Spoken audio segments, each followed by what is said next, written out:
The Second Battle of Ypres, Part 1. Background and Gravenstafel Ridge. During the First World War, the Second Battle of Ypres was fought from April 22nd to May 25th, 1915, for control of the tactically important high ground to the east and south of the Flemish town of Ypres in western Belgium. The First Battle of Ypres had been fought the previous autumn. The Second Battle of Ypres was the first mass use by Germany of poison gas on the Western Front. Background. The eminent German chemist Walter Nernst, who was in the army in 1914 as a volunteer driver, saw how trenches produced deadlock. He proposed to Colonel Max Bauer, the German General Staff officer responsible for liaison with Salientists, that they could empty the opposing trenches by a surprise attack with tear gas. Observing a field test of this idea, the chemist Fritz Haber instead proposed using heavier-than-air chlorine gas. He originally preferred the use of the more deadly phosgene gas, but there was very little of that stockpiled yet for this kind of use. The German commander Erich von Falkenhayn agreed to try the new weapon, but intended to use it as in a diversionary attack by his Fourth Army. The gas would be released by siphoning liquid chlorine out of cylinders. The gas could not be released directly because the valves would freeze. Wind would carry the gas to the enemy lines. 5,730 gas cylinders, the largest weighing 40 kilograms or 88 pounds each, were manhandled into the front line. Installation was supervised by Haber and the other future Nobel Prize winners, Otto Hahn, James Franck, and Gustav Hertz. Twice, cylinders were breached by shell fire from British artillery, simply by chance. On the second hit, 3 German troops were killed and 50 wounded. Some of the Germans were protected by miners' oxygen breathing apparatus. The Ypres salient was selected for the attack. It followed the canal, bulging eastward around the town.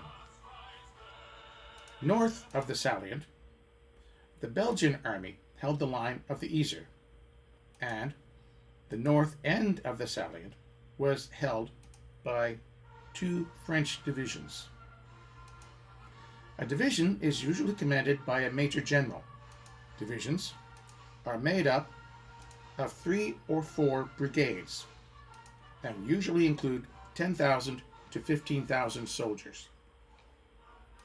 The eastern part of the salient was defended by the Canadian Division and 2 British divisions. There was just 1 Canadian division at the time. The 1st Canadian Division had about 18,000 troops altogether. They were the first division to join Sir John French's 17 Division BEF. That was not a regular formation from the British Army. The Princess Patricia's Canadian Light Infantry Battalion, almost all already veterans or university students, were already on the Western Front before the 1st Canadian Division, as part of the British 27th Division. The 1st Canadian Division was apprenticed to British divisions upon their arrival in late February and early March, first in the Armentières sector. They were moved to the Ypres sector in mid-April. The 2nd Corps and 5th Corps of the British Second Army comprised of the 1st, 2nd, and 3rd Cavalry Divisions and the 4th, 27th, 28th, Northumbrian, Lahore, and 1st Canadian Divisions. The battle. In A Record of the Engagements of the British Armies in France and Flanders, 1914 to 1918, E.A. James used the official names of the battles and other engagements fought by the military forces of the British Empire during the Great War, 1914 to 1919, and the Third Afghan War, 1919. Report of the battles nomenclature committee as approved by the Army Council, 1921, to provide a summary of each engagement and formations involved. In the Battle of Ypres, 1915, 6 engagements involving the Second Army were recorded. 4 during the Second Battle, from April 22nd to May 25th. The Battle of Gravenstafel, Thursday, April 22nd to Friday, April 23rd. The Battle of St. Julien, Saturday, April 23rd to May 4th. The Battle of Fresenberg, May 8th to May 13th. The Battle of Bellewaerde, May 24th to May 25th. Historian Tim Cook's book, At the Sharp End, is the major source for this series of videos. Most of the material comes directly from this book. The Salient, known to the soldiers as Ypres, jutted into the enemy lines and had been the scene of some of the bloodiest fighting of the war. British regular and territorial soldiers had withstood a series of desperate onslaughts by the German forces at the end of November 1914 against their entrenched positions around Ypres. More than 180,000 casualties had been suffered by the British, Indian, and German troops. And while many have been cleared from the battlefield, thousands lay rotting where they fell. The Ypres salient was an enormous open graveyard.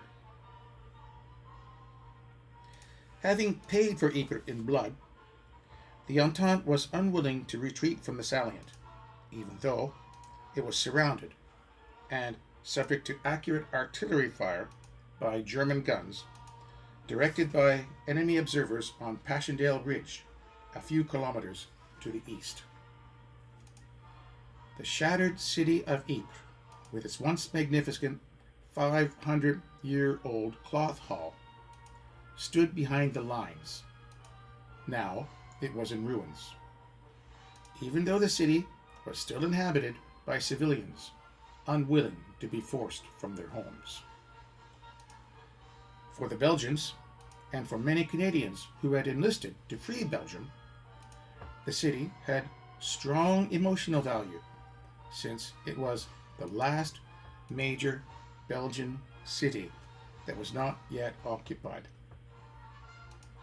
Ypres was also a gateway to the all-important Channel ports, which were an essential logistical portal for military supplies. In this sense, the salient was worth protecting, as it acted as a buffer zone that would keep many of the main roads leading to Ypres on the outer range of enemy shell fire. But the infantry holding the front were under no illusions about the danger of their position. The battlefield where the trenches were farmers' fields, fairly flat, with small woods in the area. Human and animal feces had been used for centuries as fertilizer in those fields. Along with that smell, a bad-smelling mist hung over the battlefield.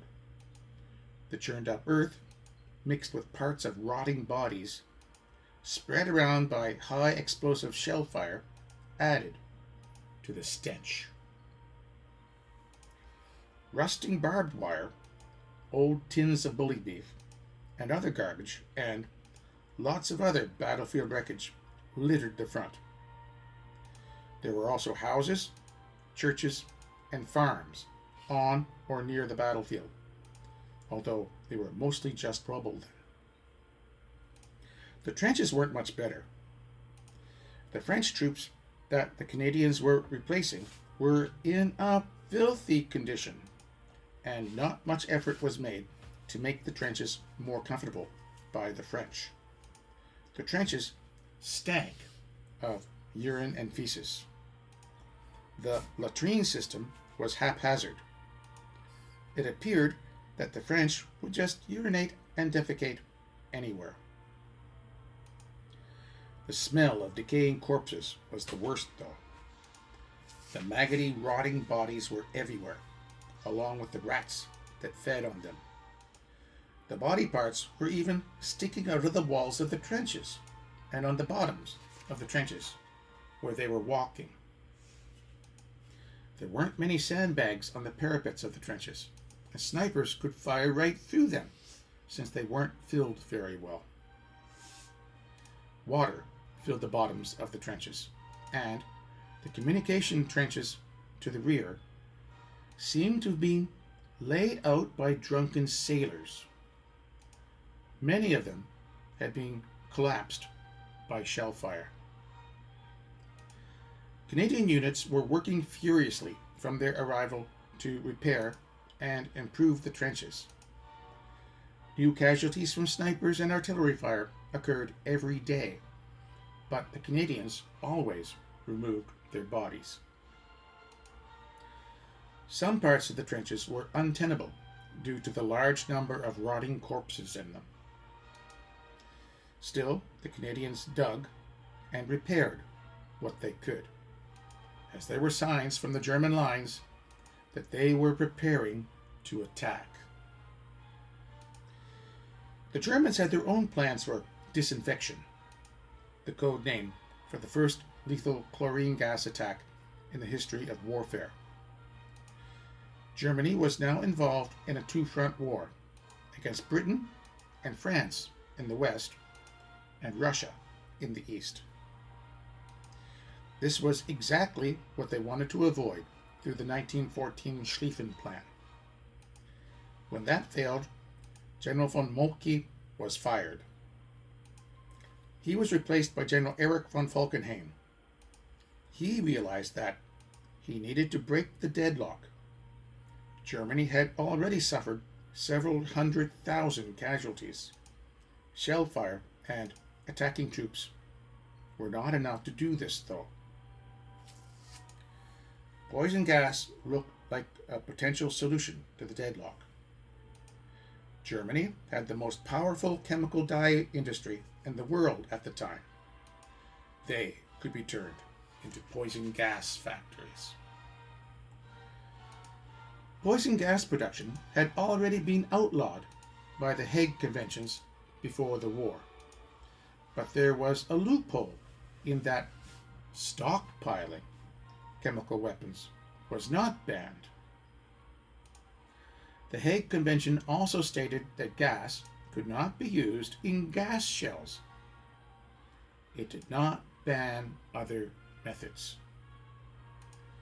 Some German officers tried to rationalize their use of poison gas through these loopholes. These were desperate times for them. If gas could be transported to the front and then released, a strong wind could blow the chlorine over to the enemy lines, where it could sink into the trenches. Most of the German generals argued against using poison gas. One German general said, "Poisoning the enemy as one would rats affected me as it would any straightforward soldier. I was disgusted." Others said that in introducing a new and unpredictable form of warfare, weather would be an important factor. Except for a short time in the spring, the prevailing winds blew towards the Germans' lines over most of the front. That would give the Entente the advantage when they retaliated in kind. While no one in the German High Command liked the idea of gassing men like cockroaches, they were getting more desperate and knew that they had to do something. The Duke of Württemberg, commanding the Fourth Army at Ypres, finally agreed to use chemical weapons.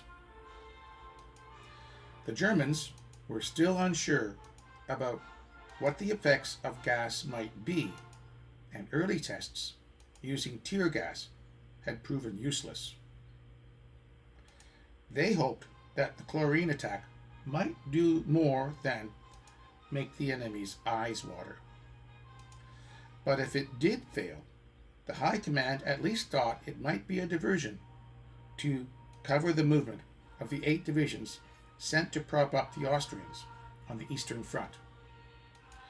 Austria was in a bad situation against Russia, and it looked like they would soon be at war with the Italians as well.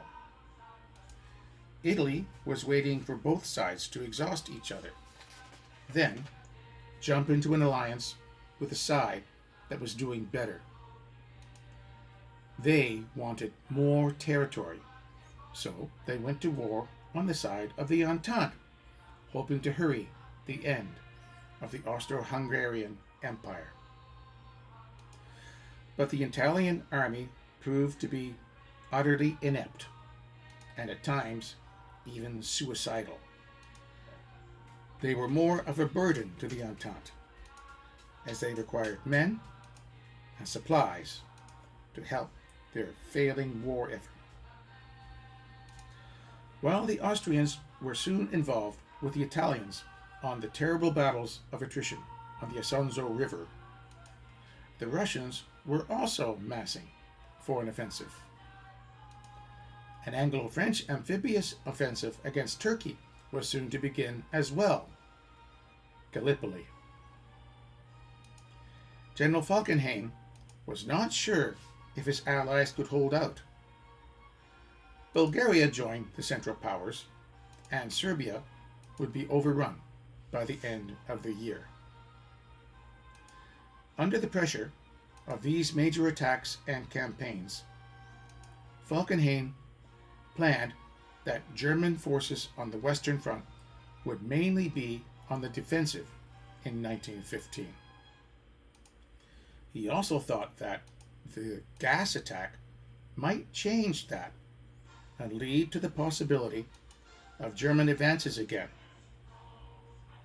Few of his generals thought so, though, so there wasn't much planning for exploitation forces should a breakthrough succeed. By the middle of the month, both the British and French in the Ypres salient had warnings from spies and deserters that the Germans planned to use poison gas against their front. The French, as usual, did not share that information with their lower commands. They just kept that information at their headquarters. The British did not understand how the gas would be used, but they at least sent warning notes down to lower level formations, including the Canadians. The effects of poison gas were hard to imagine, as most soldiers only knew gas before when it was inside of city gas lights. Most officers were more worried about the enemy troop movements and increases in the opposing trenches. The Canadians accepted the warning and tried to find out more about this gas.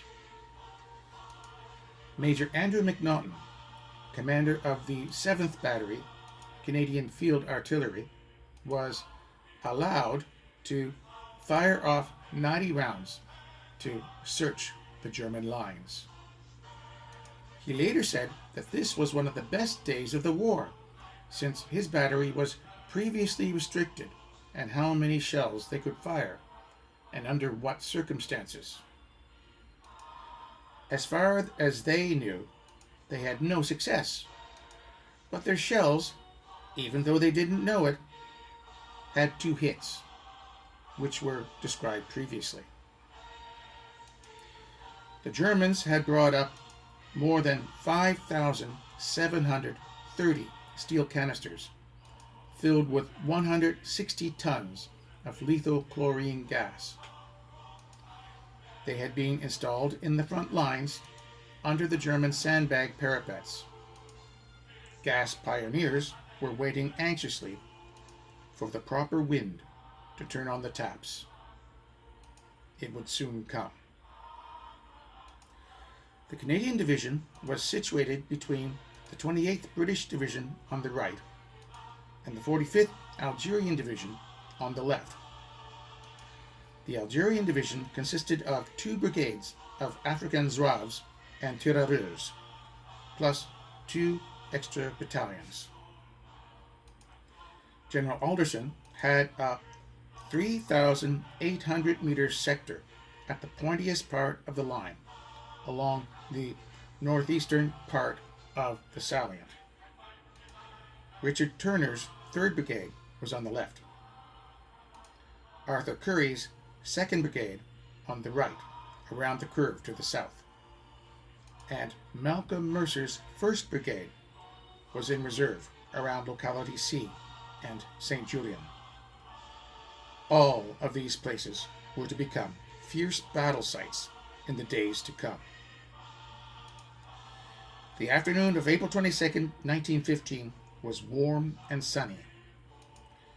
Canadians were relaxing a bit as the German shelling of the previous week had stopped. This quiet period ended at 4 p.m. The Germans began a heavy bombardment on the Salient and the city of Ypres. Enormous shells from large caliber siege guns pounded Ypres, collapsing buildings.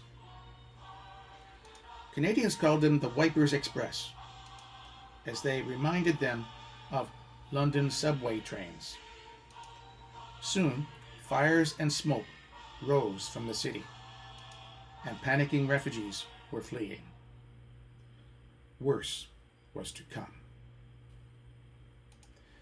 The Battle of Gravenstafel Ridge, Thursday, April 22nd to Friday, April 23rd. At about 5 p.m., the German 4th Army released 171 tons of chlorine gas on a 6.5 kilometer front between the hamlets of Poelkappel and Bikschot. Some reports say 160 tons of chlorine gas were released. This green-gray cloud, 6 kilometers wide and more than half a kilometer deep, seeped out from the enemy lines. The gas was released from steel canisters through rubber hoses. The liquid chlorine cooled to a cold cloud with an ominous hissing sound. Pushed by a strong breeze, the densest parts of the cloud blew south.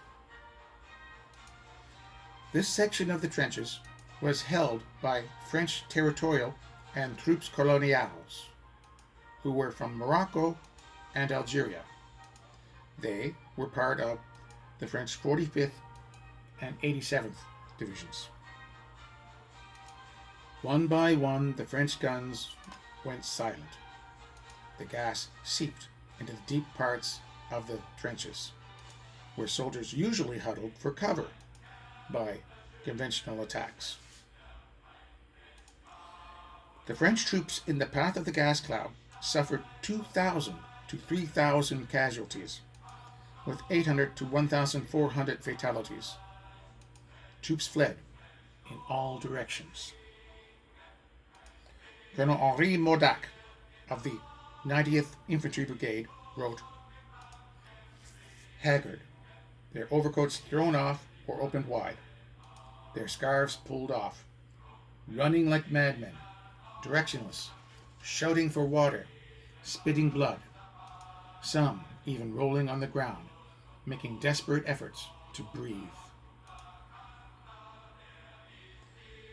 Most of the gas troops fled in terror. Running made sure that they would likely die, as they were traveling through the moving cloud for a longer period of time, and breathed more deeply because of the running. Screaming and choking Algerians without rifles and equipment ran within and from the death cloud, many passing through Canadian lines. They were struggling for breath and grunting, "Asphyxiate! Asphyxiate!" Colonel E.W.B. Morrison wrote about seeing the red pants uniformed Zouaves and French soldiers stumbling from the front. Faces flecked with blood and froth.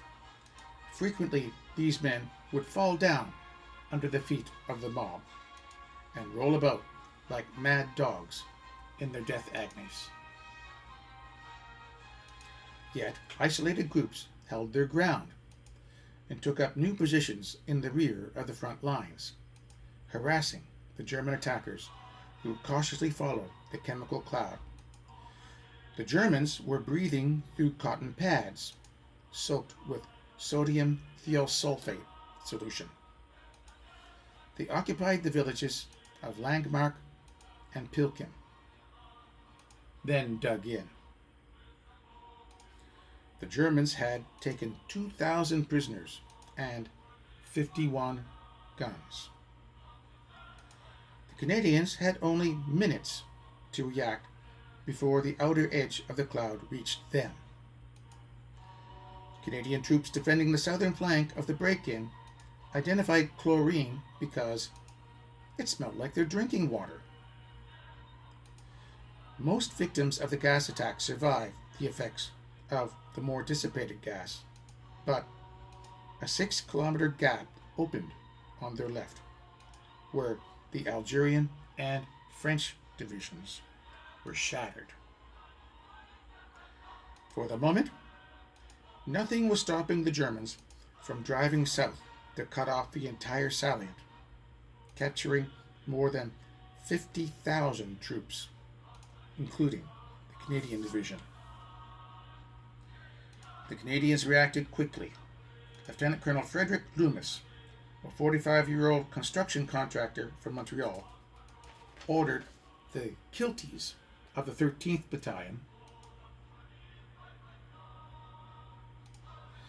eyes streaming tears and lungs racked with hacking coughs, to shift their defensive axis and extend the line several hundred meters to the south to create a new line to cover the yawning gap. Major D. Reichert McQuaig moved A Company over and bent it back to meet the German threat. Within minutes, Pickelhaubes, the German spike helmets, could be seen moving along the flanks. The infantry fired at the enemy, hitting many targets.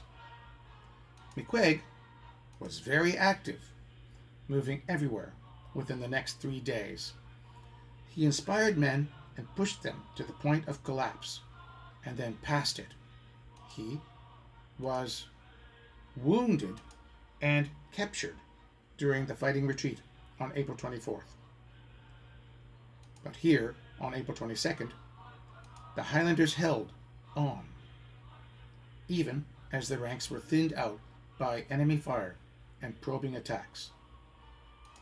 On the flanks of the gap, small groups of Canadians and Algerians fought together, but were vastly outnumbered. Outposts were overrun, but they slowed the enemy attack.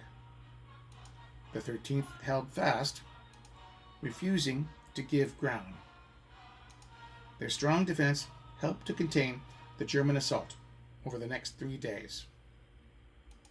They were the targets of the next chlorine gas attack on the following day.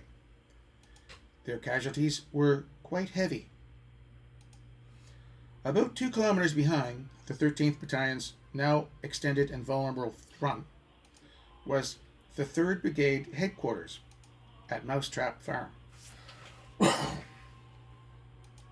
Under small arms and artillery fire, Brigadier General Richard Turner and his brigade major Garnet Hughes, received faulty intelligence suggesting that the enemy was pushing through the lines and the Canadian left flank was overrun. In fact, the Germans were driving forward, but their advance had been temporarily stopped by the 13th Battalion,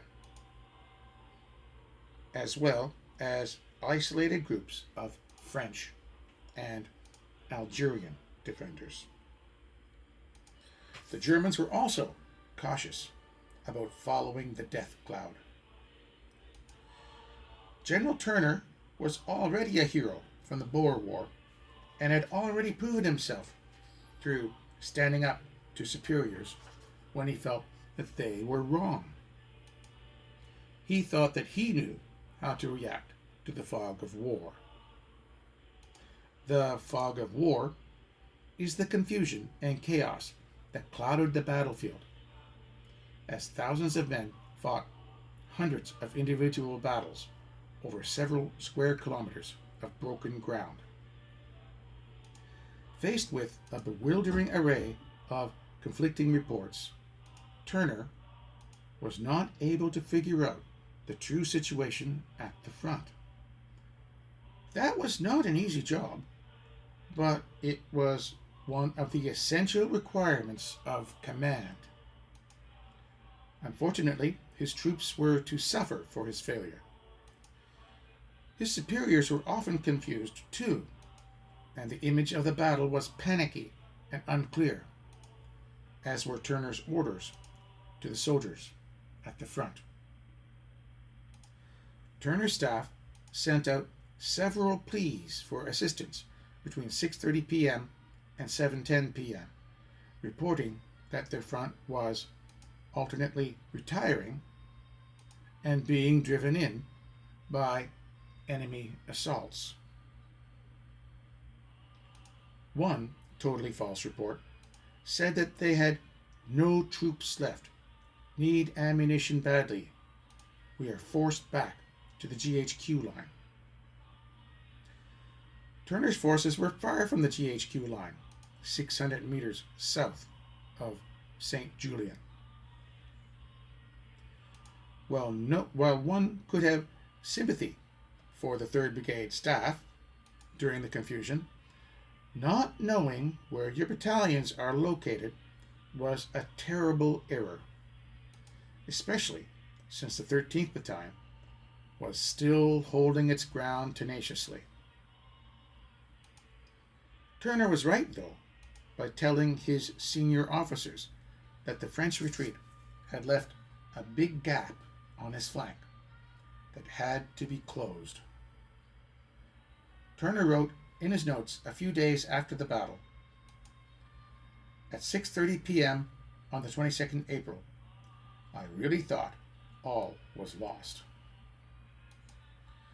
Alderson's divisional headquarters, several kilometers from the front and across the canal, responded to the 3rd Brigade's desperate situation by ordering Brigadier General Arthur Currie, who was then organizing the defense to the east, a line that had not yet been attacked, to send one of his reserve battalions to support Turner. Hours later, Turner realized that his flank was intact, although the Germans had driven as deep as Kitchener's Wood, where they captured some British guns. Although this type of confusion occurs in battle, it did not reflect well on the 3rd Brigade. This event was largely unnoticed, however, as the Entente command was panicking. It seems possible to them that the salient would be lost, and the next few hours would be critical. The Germans had to be stopped. While the infantry on the left flank were trying to contain the German advance, Major William King's 10th Battery of the Canadian Field Artillery, which had 4 18-pounders, held an important part of the front, just north of St. Julien. King's gunners had the tough task of covering several hundred meters of open flank with no infantry in front of them, except for the Germans, who were slowly infiltrating their way forward. The guns had to hold, firing an average of 6 shells per minute, but up to 20 in short, mad bursts. The gunners exploded a rain of steel over the German troops from the 233rd Regiment. With 375 metal shrapnel balls in each shell, exploding downwards in a blast of whirling metal, the German infantry were shredded, forced to retreat, leaving behind many shrapnel-riddled corpses. The gunfire supported the 13th Battalion's weak flank, which was vulnerable to the northwest. But the Germans continued to push into the Canadian lines, with the coming darkness masking their movements. King, a 37-year-old veteran from the South African War, whose military career stretched back 23 years, realized that he was soon to be overrun. Although his gunners were firing shrapnel shells over open sights in a direct fire role, the enemy was working around his troops' flank and were within 500 meters away. Just when it appeared that the guns would be lost, a small detachment of 60 riflemen and a lone Colt machine gun team from St. Julien came to the gunners' rescue. The Colt machine gun was used by British and Canadian soldiers in the South African War. The gun and tripod weighed about 75 pounds, about 34 kilograms, and a small team of 4 to 5 could fire several hundred belt-fed .303 caliber rounds per minute. The number 1 man fired the gun, while the number 2 man fed him bullets. The other team members ran ammunition up in heavy boxes, or frantically placed the bullets into the cloth firing band that would feed into the gun. However, the Colt was not reliable in sustained combat. The gun was very difficult to keep clean, and hundreds of small pieces made it vulnerable to jamming. Some gunners cursed it, while others, like Armine Norris, said that the Colt was his first love and he learned to make it purr. Despite its tendency to break down and its other problems, the 4 Colts given to each battalion provided essential firepower to hold the front. Working forward from the strong point of St. Julien, 19-year-old Lance Corporal Fred Fisher of the 13th Battalion was one of the gunners who had fired his Colt almost continuously since the gas attack, engaging the Germans and buying important time for the Canadians to consolidate their lines. With Major King's battery in danger, the young Fisher moved his team forward to engage the enemy. As a member of the Suicide Club, the informal name for specialist units such as machine gunners or bombers who are called upon to do the most dangerous jobs, his 5-man crew was cut down one by one, ultimately leaving him to fight it out alone. Fisher refused to retreat from his increasingly untenable position and poured round after round at the advancing Germans. Each time the Germans dangerously exposed themselves in the hope of garnering glory through the capture of King's overextended guns, Fisher and King drove them back.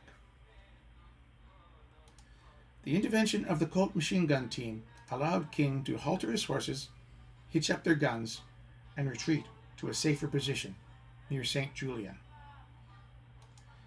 Fisher escaped too, but was killed the next day when he was shot in the chest, when he again held swarming enemy infantry units at bay. His body was never recovered. But he was awarded Canada's first Victoria Cross of the war. 3 other Canadians in the Second Battle of Ypres received the Victoria Cross, the Empire's highest award for bravery. But countless acts of sacrifice and extraordinary service went unrecorded as soldiers all over the battlefield fought to the bitter end, sometimes killed to a man and leaving no one to write the Gallantry Award citation. The Canadians are barely holding on along the northern part of the Salient. Many at divisional headquarters and corps headquarters to the west of Ypres were not sure the Canadians could stem the tide, as the nature of the catastrophe was becoming evident. Alderson ordered military engineers from the 2nd and 3rd Field Companies forward to the Ypres Canal in preparation to demolish the bridges that crossed it.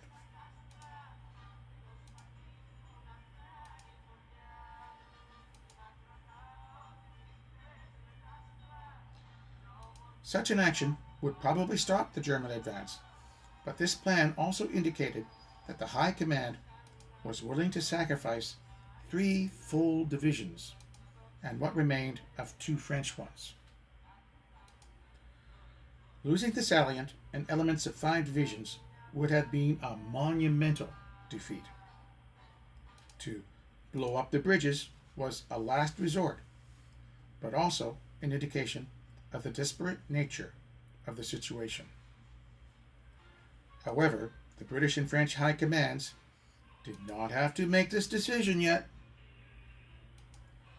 Their hope rested with the Canadians. All would not be lost if the Dominion troops could strike hard and fast to slow the German advance. Desperate counterattack. Midnight to 8 a.m., April 25th, 1915. With the northern part of the Salient collapsing under the weight of the German advance, and the French and Algerians in full retreat, the Entente commanders were desperate to restore the situation. What the British High Command needed most was time to react to the unfolding disaster. Time that had to be bought at any price. Canadian Divisional Commander Edwin Alderson ordered Brigadier General Richard Turner to launch a counterattack against Kitchener's Wood. This was a 2.5 hectare stand of oak trees, about 1,500 meters west of St. Julien and 4.5 kilometers northeast of Ypres. It was the most southern point of the enemy advance through the now empty French and Algerian lines. While Alderson was largely out of touch with the battle, he was attempting to exert some control. Most soldiers all over the battlefield understood that the Germans had to be stopped at Kitchener's Wood if any hope of re-establishing a strong line of defense was to be gained. This would be the first major Canadian operation of the war. Turner pulled together his reserve forces, which included the 16th Battalion, a Scottish kilted unit, and the 10th Battalion, largely composed of men from Calgary. Neither Turner nor his staff had a firm idea as to where the Germans were, or of the strength of their numbers in Kitchener's Wood. Only 6 hours had passed since the first gas attack. All of the Canadian troops hoped that a swift attack might push the enemy back. At the tactical level, Kitchener's Wood, many soldiers thought it was named after the Minister of War, but was really a spot where previous French formations kept their cooks to prepare meals for frontline units. Looked down into St. Julien, and the Canadian lines centered around Mousetrap Farm. If the enemy still held the high ground when the sun came up the next day, the Canadians would pay dearly for it. Massed fire would be directed into their compromised positions. Lieutenant Colonel R.G. Edwards Leckie of the 16th Battalion, a former Vancouver mining engineer with South African War experience, had been told only that the Germans occupied this wood, and we were to drive them out. Highlander J.E. Lockerbie, a 19-year-old bank clerk from Prince Edward Island who had enlisted on the third day of the war, remembered. Our officer remarked, very casually, that we were going to attack the wood and drive the Germans back at the point of the bayonet. Everybody seemed pleased with the idea of it. The Canadians displayed a naive jauntiness. With no time to look over the ground first, it would be a blind charge against a dug-in enemy position. A surprise attack in the dark, supported by only a light artillery bombardment. It would shock the enemy, they hoped. A little before midnight, the Canadians made last-minute adjustments to their kit and then formed up in 8 waves, shoulder to shoulder, to the hurried whispers of the NCOs. Bayonets were fixed, as the objective was only 500 meters away. Little was said among the men, but all knew that this would be a night for cold steel. Some friends shook hands and said, "See you on the other side." Others kept their feelings to themselves, staring stoically ahead. Advancing in dense columns was the easiest way to travel in the darkness up the gentle ridge of the skyline, but experienced men winced at the thought of even one enemy machine gun catching them in this massed formation. It would be a slaughter. Lieutenant Colonel Russell Boyle of the 10th Battalion had a chance to confirm the existence of a probable machine gun position on the flank at Oblong Farm, but decided against trying to see if it was there because it fell out of his attack scheme and was considered not our job.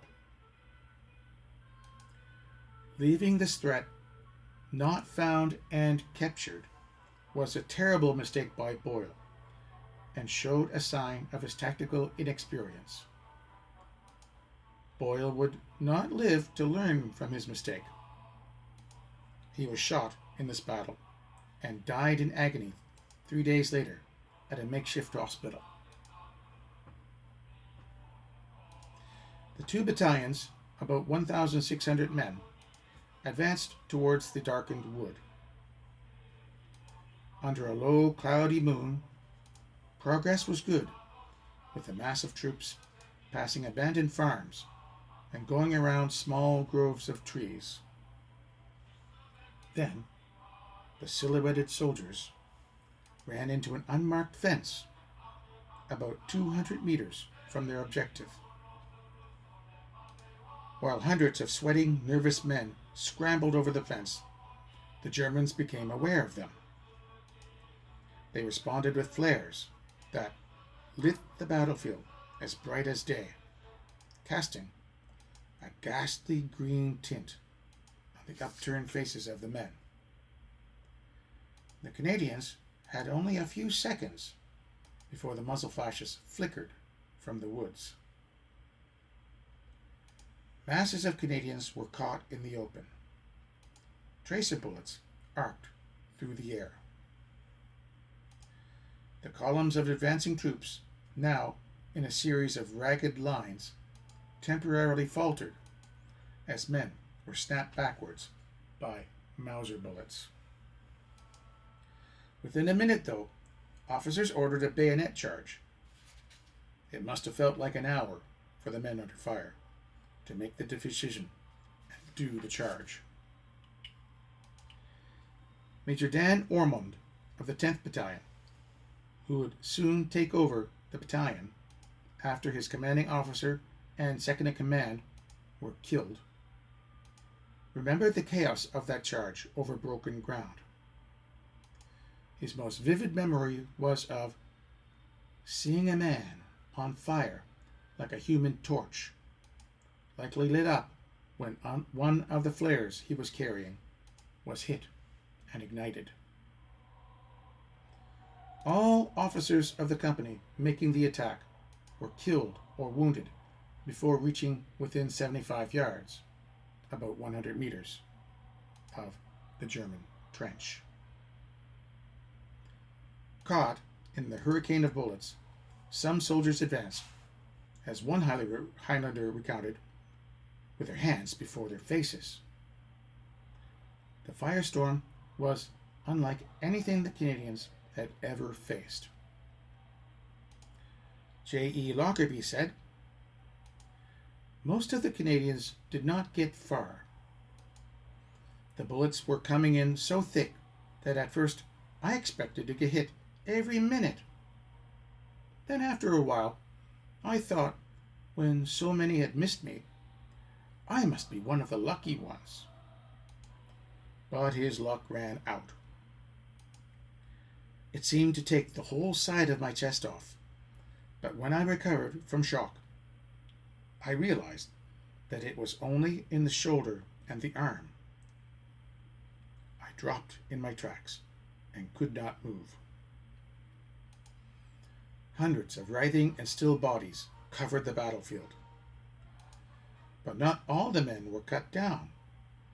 Survivors from both battalions reached the German positions in the woods, breathing heavily and looking to even the score.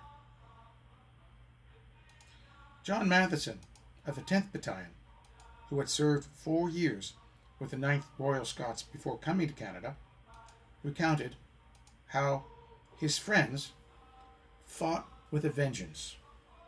A few Huns were taken prisoners, but damn few.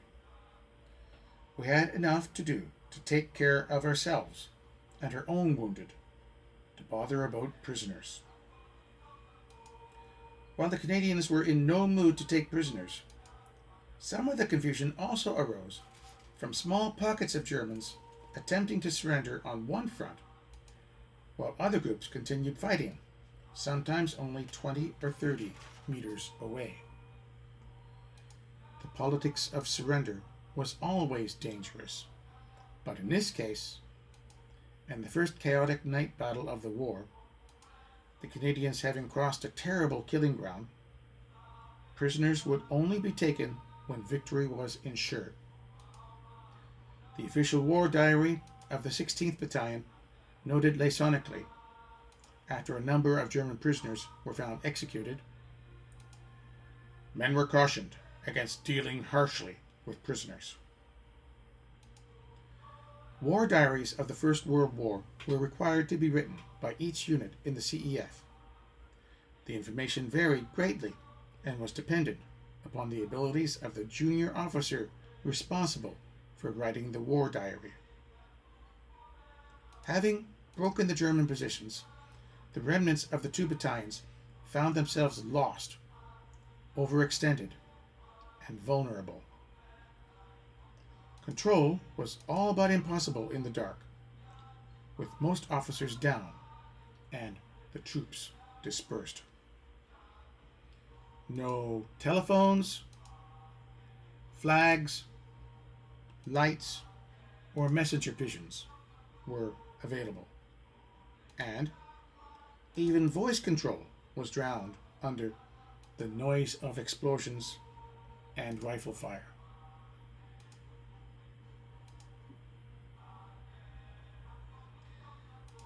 Isolated pockets of soldiers were on their own. Natural leaders in the ranks rallied their comrades.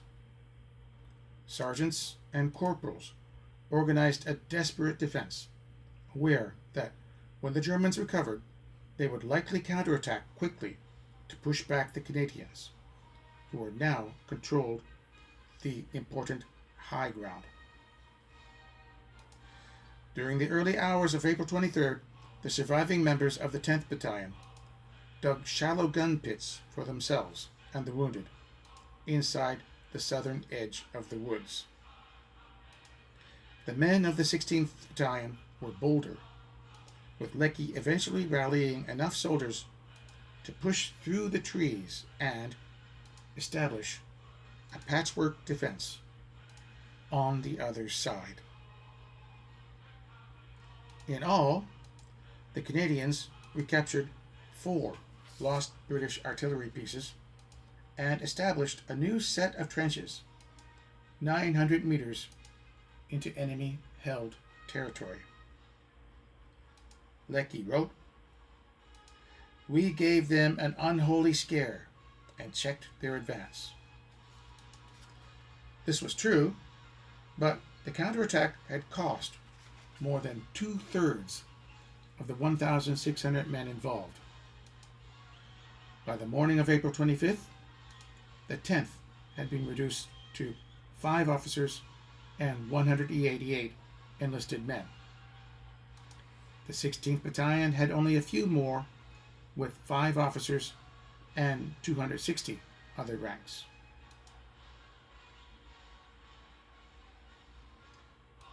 Even though the Germans suffered a setback at Kitchener's Wood, the Germans continued to slowly move forward to the west, close to the Ypres Canal. Some units even crossed over it, but they were driven back by the French and Belgian troops on the western side. Unable to secure a foothold over the canal, the Germans looked to complete the surprising success by cutting off the Salient with a drive southwards. It would be launched from the top of Mauser Ridge, which was a slight rise running east-west along the northern part of the now collapsed Salient. It overlooked the entire battlefield and behind most of the Entente lines.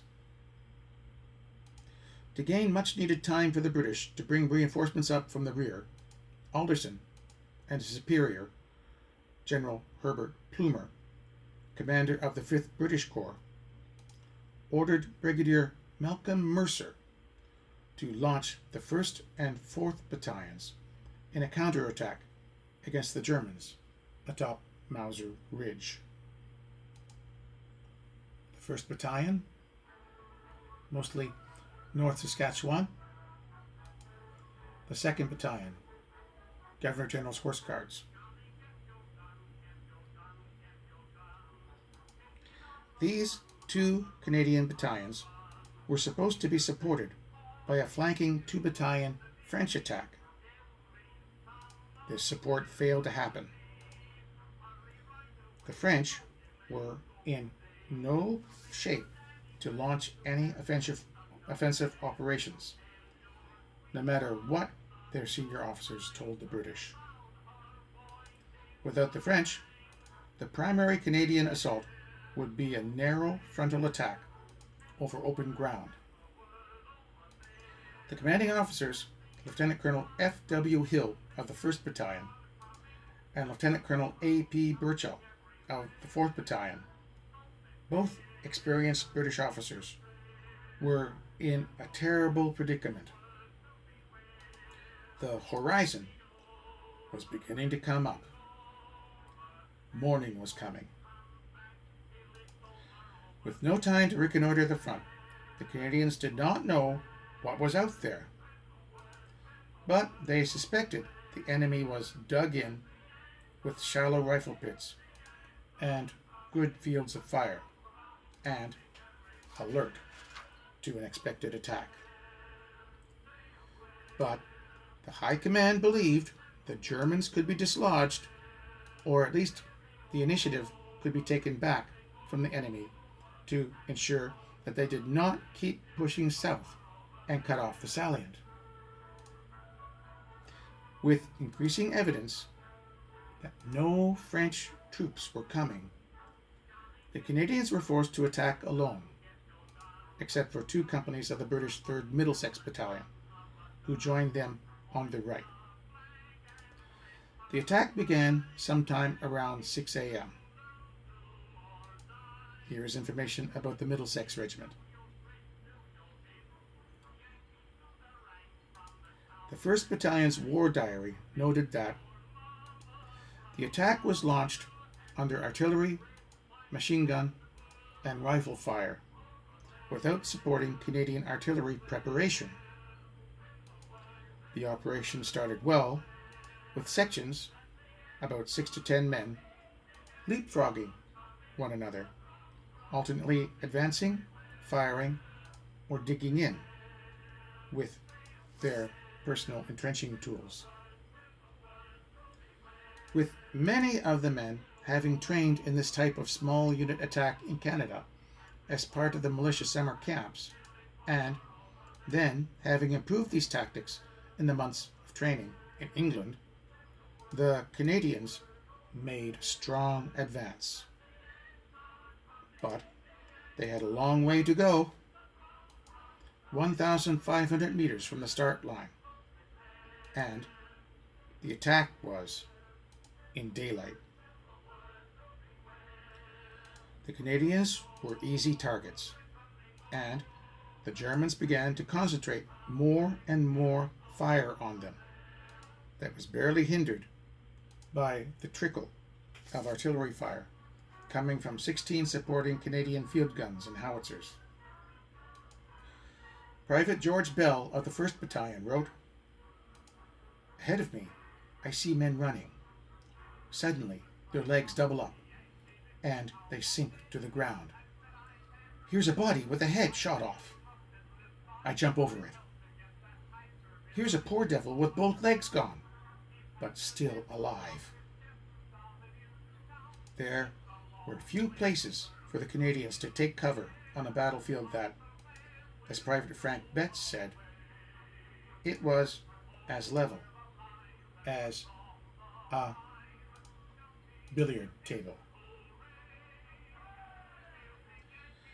While it must have looked that way to a man under massed bullet fire, the land was in fact marked by a few bumps and depressions that provided some cover.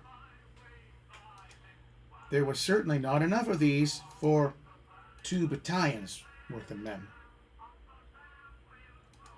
Firing from behind barbed wire protected trenches, the Germans called down artillery fire when the Canadians hit the halfway mark to the objective, about 30 minutes into the battle.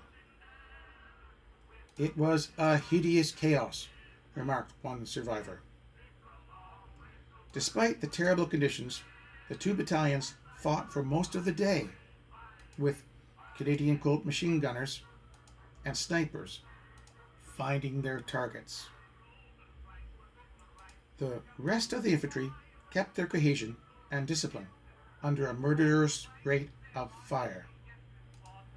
Their bravery and endurance attested to the Canadian élan, fighting spirit, even though the operation was from the very early on little more than a suicide mission. After the initial assault went to ground,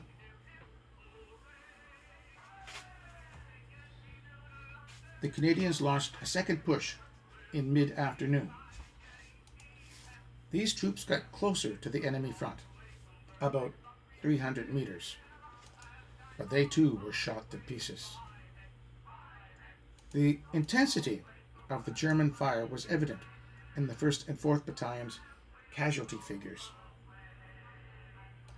The 1st Battalion lost 406 men, and the 4th Battalion lost 503 men, killed, wounded, or missing. That includes Burchell and the second in command. No two Imperial battalions could have done better than the 1st and 4th. But these battalions should not have been ordered to throw themselves into a prepared German defensive position like this. They did, however, create a buffer zone with their own bodies to keep the Germans from pushing south. After the war, Canadian official historian Colonel A.F. Duguid wrote privately that the 1st and 4th Battalions' attack unquestionably stopped the German advance directly on Ypres. It was comparable in importance to the attack in the dark by the 10th and 16th Battalions. The Kitchener's Wood assault was described by French General Ferdinand Foch as the finest act in the war. It was not so, and the attack on Mauser Ridge was the more difficult operation to carry out. But they were both impressive, if desperate, feats of martial courage and élan.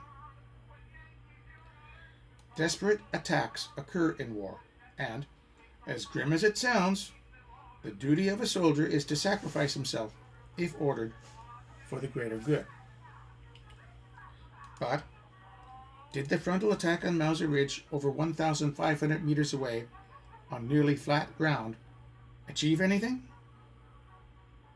Pressure was reduced on the Canadian garrison at St. Julien, but the cost of nearly 1,000 men was surely too high for this temporary relief. The counterattack and the all-day battle that followed also stopped the cautious Germans from advancing.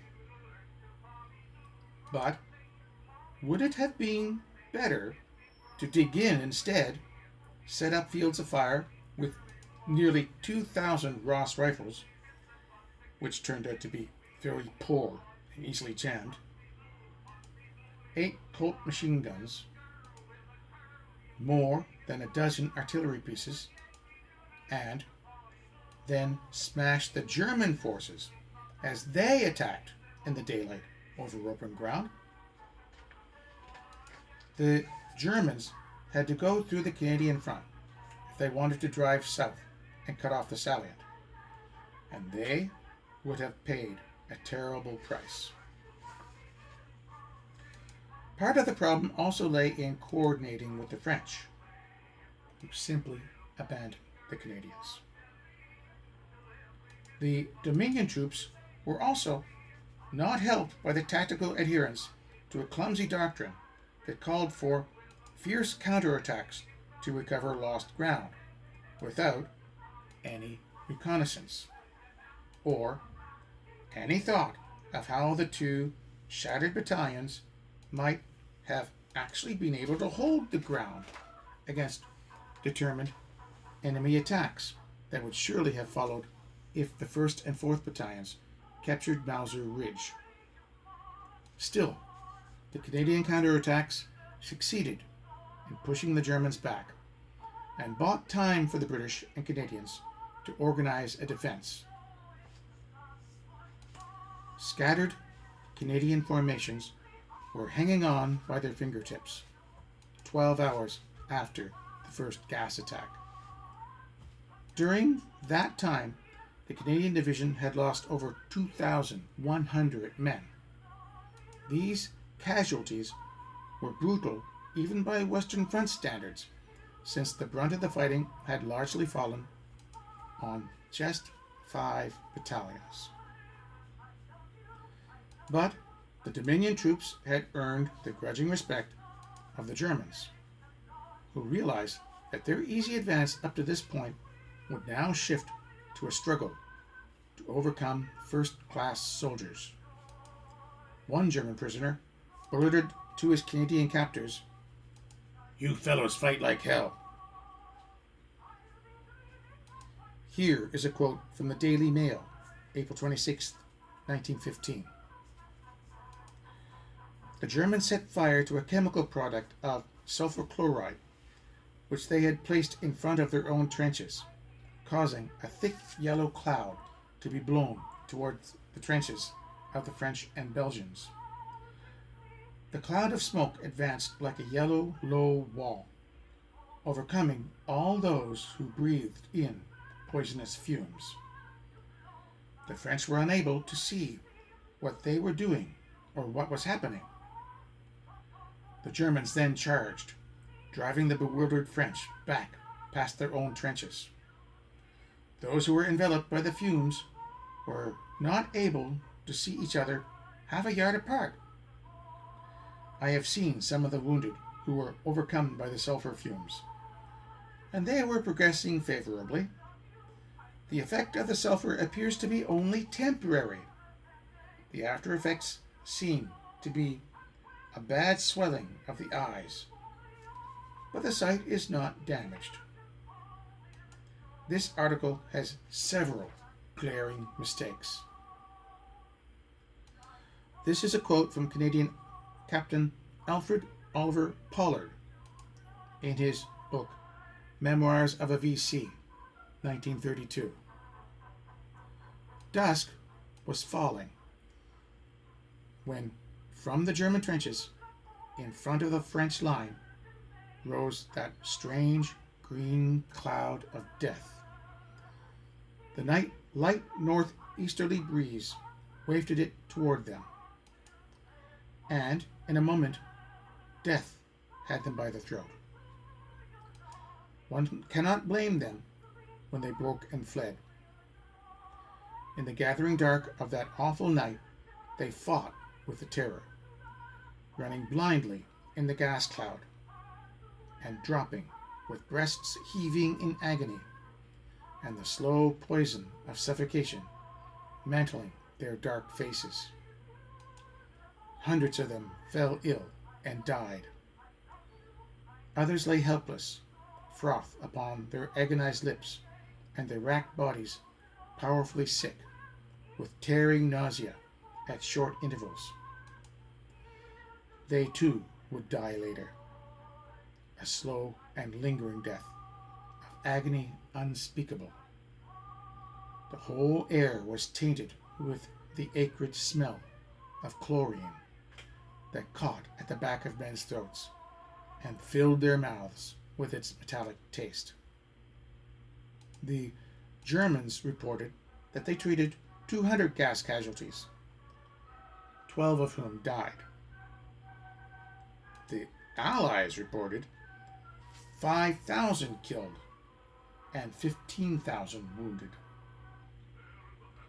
Within days, the British were advised by John Scott Haldane to counter the effects of the gas by urinating into a cloth and breathing through it. Apparently, a Canadian field doctor during the battle was a chemist before the war. Urea in urine counteracts chlorine. Both sides set about developing more effective gas masks.